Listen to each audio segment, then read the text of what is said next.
Hi friends, welcome to my YouTube channel Daily News Editorial. In this channel, we regularly cover editorial page section of newspaper. In today's video, I will be covering the Hindu newspaper lead editorial page article dated 26th of August, that's today. So let's begin. Negotiating the new global climate policy.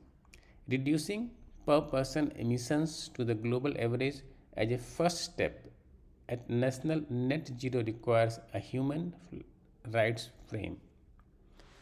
The policy significance of the recent report of the United Nations Intergovernmental Panel on Climate Change is that reaching net zero alone is not enough, as it is the cumulative emission up to the net zero which determines the temperature that is reached, and that a global policy which considers only current emissions will not limit global warming and its adverse effects. Restricting well being. For 30 years, climate negotiations have struggled with a frame that created an imbalance between countries sharing global carbon space, the only limited natural resource. Development depleted carbon space, causing the climate problem, and developing countries are being pressured to limit their use of the remaining space as the solution.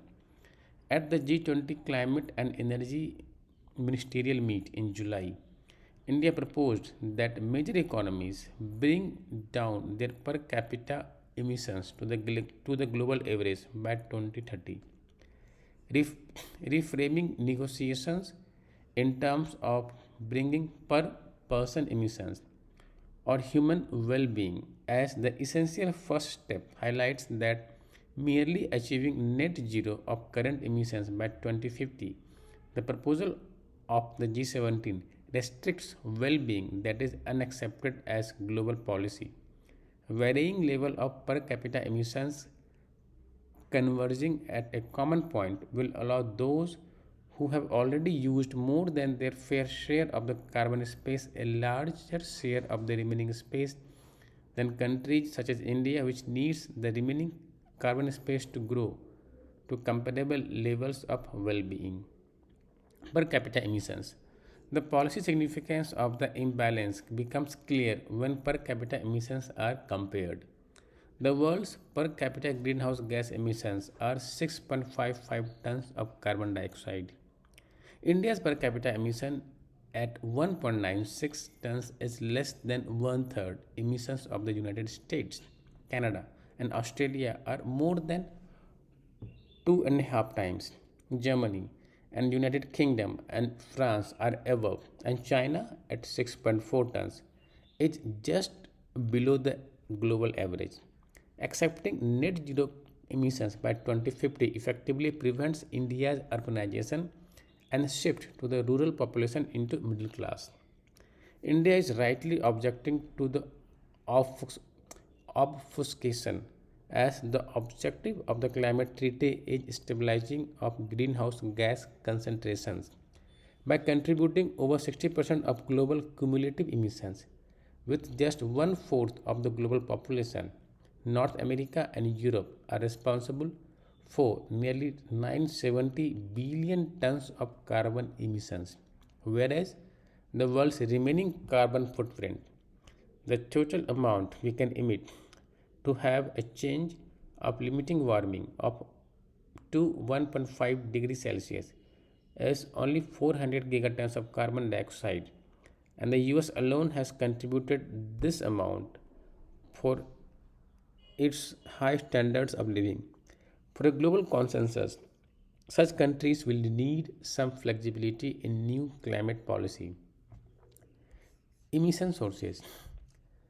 The reaffirming should stress essential emissions to justify the flexibility and the need. Infrastructure or construction, essential for urbanization and quality of living, is responsible for two-fifths of global carbon dioxide emissions from fuel combustion and 25% of emissions overall.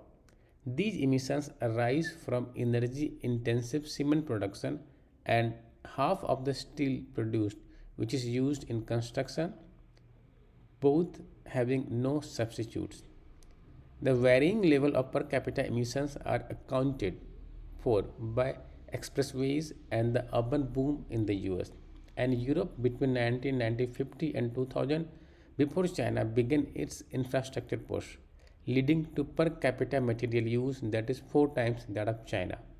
The US first recognized the implication of its way of life, preparing for the Stockholm Summit in 1972, but then shaped the global agenda in terms of current emissions, which were going to grow in developing countries as they urbanized, rather than the scientifically correct stabilization of cumulative emissions to draw attention away from its urbanization and lifestyle.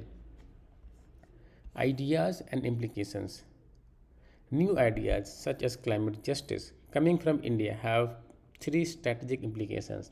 First, a focus on drivers and patterns of natural resources, not just anthropogenic emissions, highlights that as against measuring emissions when considering solutions that causes becomes important. In particular, the shift of the human population from rural to urban areas. Second, the IPCC report has reiterated that impacts such as rise in sea level, variability of rainfall, and temperature increases will not be reversible for some time even after emissions fall. The adverse effects of climate change or adaptation are no longer a local but a global concern. Third, consequently, multilateral cooperation will shift from common rules monitoring emissions based on international environment law to common goals of human well-being as a universal human right based on a policy consensus. Shifting from environmental damage and its implications for well-being to comparable level of well-being within global ecological limits provides a very different conceptual frame to understanding climate change and the negotiations. First, there is a need for a debate on what society values and whether societal priorities or market exchange. The pricing mechanism determines what is to be valued, produced, and consumed. Second, the consumption of urban middle class now more important than production in terms of GDP. It has become clear that the rising prosperity of the poor and its need for infrastructure is not endangering planetary life support system as stress on population and national emissions suggests.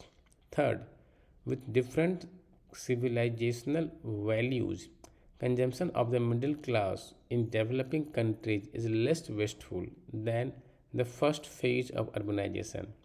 These socio-economic trends are not captured in the models based on natural sciences designed for countries whose emissions have peaked with questionable global policy relevance.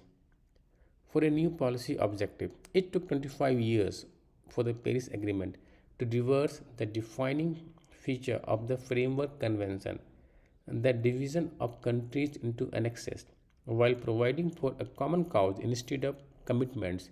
India's proposal supports this evolution, moving away from regulating emissions to recognizing ecological limits makes the subsidiary bodies for scientific advice and implementation review established to ratchet up commitments redundant.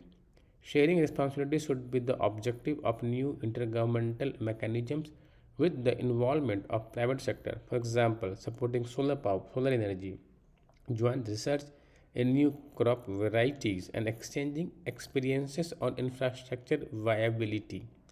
We know we now know that climate change is not just an environmental or sustainable development concern involving trade-offs. It requires a civilizational transformation in what we value, the way we live, and how we interact with one another.